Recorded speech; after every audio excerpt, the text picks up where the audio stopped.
Hi, so we're just going to do a little update of the year in reflection. We've been at this house now for 1 full year. We moved in right around Thanksgiving of 2013, and so we just passed our year mark, and now we're just kind of looking back at what worked and what didn't, and what we'd like to do differently. Also, just kind of a general look back. So this year we tried to grow as much edible and medicinal plants as possible.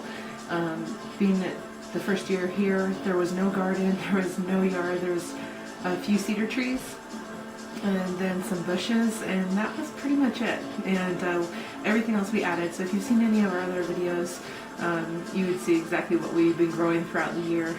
We try and do an update at least once a month. The last month or so has been a little slack just because everything's kind of died off for the season and life happens. So we've just been kind of going on from there.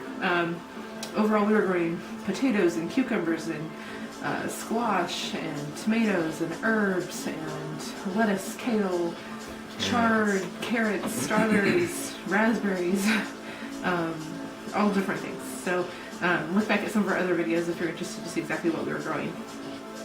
I would say our top successes this year, we tried potatoes in burlap bags, and that went all right. It was a fun experience. It was cool to see how they grow that way. But looking back at what had happened, the bags bursted open, they rotted out. So we won't be using burlap again. I like the idea of growing in a bag, just not a burlap bag. So we had to yield about 9 pounds worth of potatoes total from 5 bags. So it's really not that much between all 5 of those bags. But it was fun. It was our first try at it, so it was fun to do. And they sure were good when they came out. Yeah, I mean the greenery on top looked great, and they were flowering, and they were looking really well. We were just sad that there wasn't a whole lot of veg that came out of it. So other than that, we had 4 squash plants this year. We had 3 butternut plants and 1 acorn. We had 18 pounds worth of butternut squash. That's a lot. And from those 3 plants total, and this is our biggest one that we had. So it's pretty good size. The rest were a little smaller. That's the biggest one we had.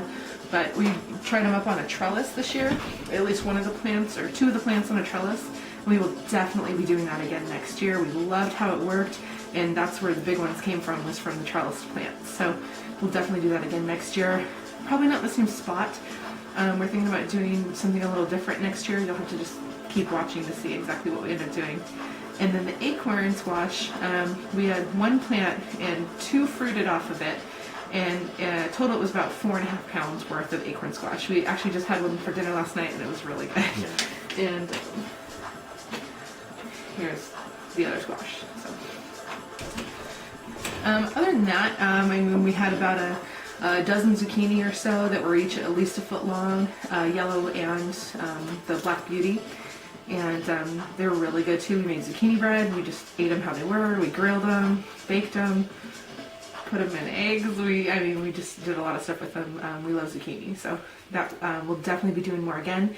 I don't know if we're going to do them in the same spot along the back row or not. We'll have to kind of see. Once the spring comes along, we'll see exactly how everything's going and figure out where to put everything. Aside from that, everything else, I didn't really weigh anything else other than that. We had a lot of herbs growing this year, which was great. We dried a lot, and then we jarred them for the rest of the year to use, and we've been using them since then. I think our first plants started growing, I want to say April. Yeah. Was our first plants started to grow. We didn't really start planting anything until about the beginning of March. We did start inside the house with seedlings until it was warm enough outside, but we were still getting frost up until about mid-April. So for where we're at in Washington, we're on the western side, just outside of Seattle, and closer to the mountain, but it still stays pretty cool for quite a while. So it kind of delayed our start time a little bit. We did have plastic on our grow boxes, and we will be doing that again this year. We're actually getting ready to get the plastic added so we can grow throughout the winter. And right now it's almost Christmas. Christmas is next week, so we're coming up, to the end of the year. And it is getting cooler. We've had a really unseasonably warm fall.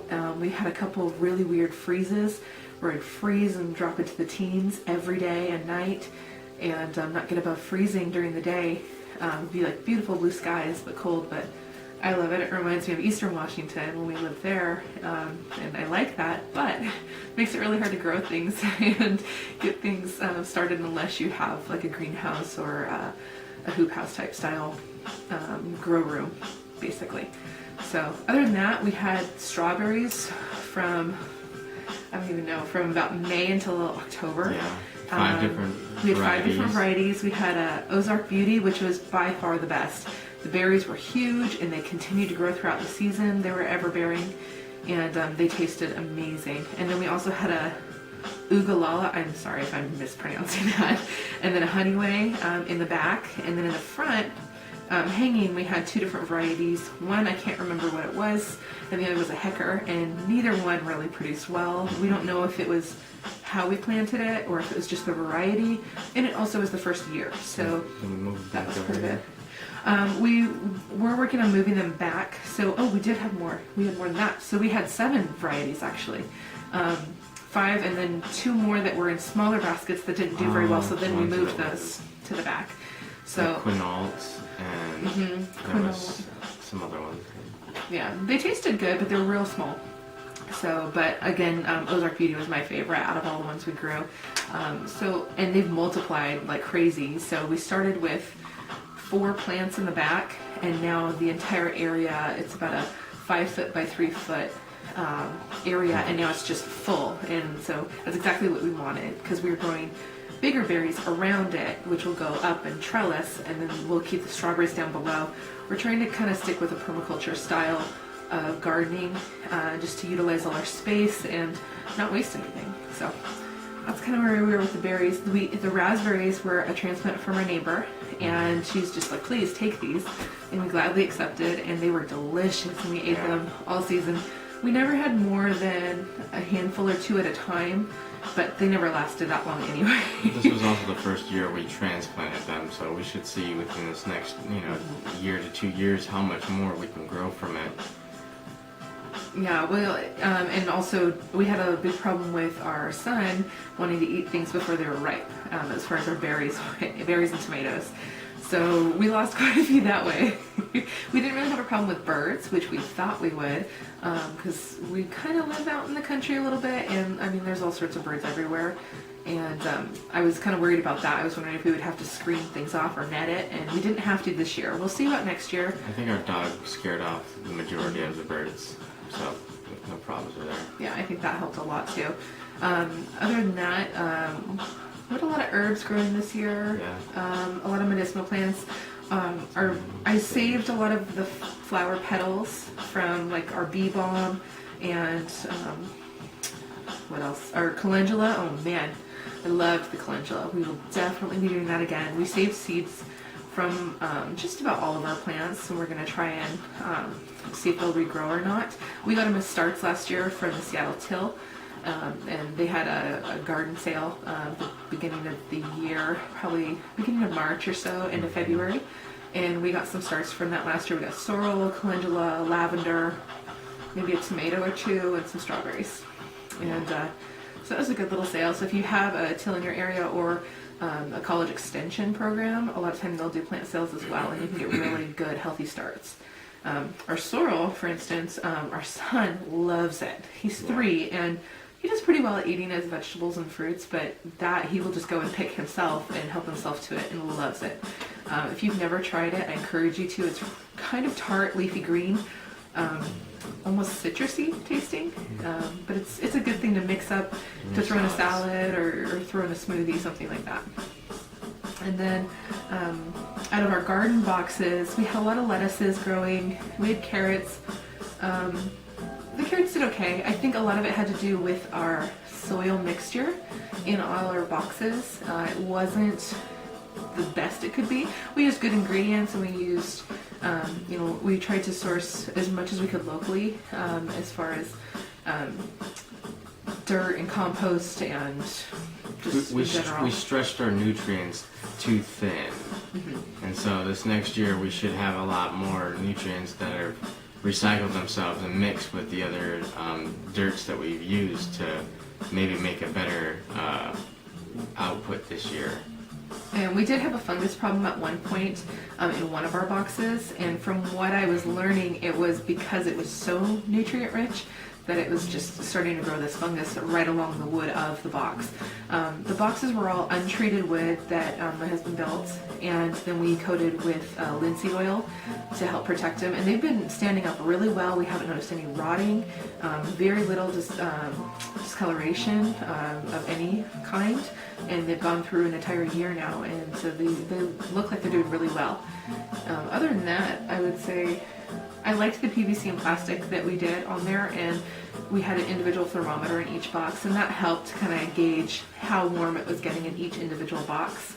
And we noticed a little bit of temperature change between the boxes. One on one end was about 10 degrees cooler than one on the other end. I don't know how much different that really was, or if it's just the placement of the sun at that time. So We'll see this year. yeah, so As we compare results. and we're definitely going to be expanding our gardening area specifically for vegetables and that sort of thing. We're going to be digging into the ground this year, hopefully, instead of just doing raised beds.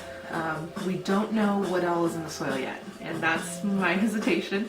But we're going to try and do our best to amend it and clean it up and make sure it's good, usable soil.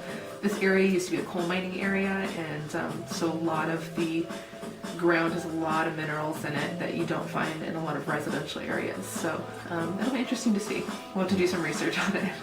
So, but we will make some videos with that as soon as we kind of get to that stage of digging in and rototilling it up and kind of seeing where we're at. And historically, I think we are in the Mount Rainier, what are they, lava tubes? The lahar flows, yep. So we'll see how those nutrients in the soil will add to the nutrients that we're going to add to it. We'll see. And as far as our berry bushes, we had 3 blueberries in the front and then 4 in the back.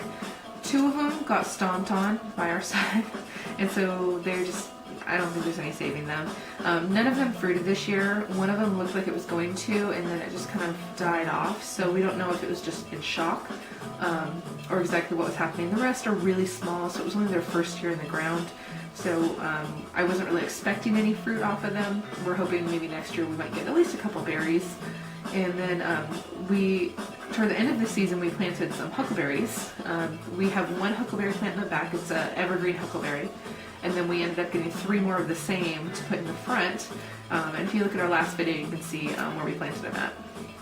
And other than that, just greens and kale. Kale is definitely a great crop to have this year. It lasted us all season long, and we eat a lot of kale. We juice it, we eat it in eggs and spinach and quiche.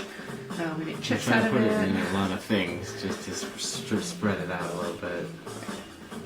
But also be sure to stay tuned for us growing things like trees, apples, pears maybe, or plums. We'll try and show you the different varieties of grafted trees and which ones we select for our area. We don't know if we're going to do it this summer or next. It kind of just depends on finances and time and energy. So we'll kind of see how it goes as far as this next season. And we are expecting another child to be here shortly after the first of the year. So we'll see how spring planting goes as far as what we're able to get accomplished and what we have time and energy for. So, but as of right now, I mean, that's pretty much it. That's just kind of a brief summary of what we did this year. We did have a few house projects that we had to work on, just with it being, you know, a 20-year-old house that we moved into. There was a few things that needed to be done, and recently we had some really heavy winds, and it did knock a few tiles off the roof, so we need to go back up and fix those now.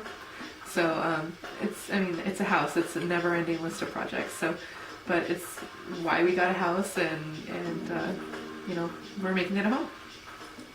Well, thanks for watching, and be sure to click subscribe and thumb up this video, and stick around to see more videos as the year progresses, as well as our second year in our house. Thanks. Bye. Bye.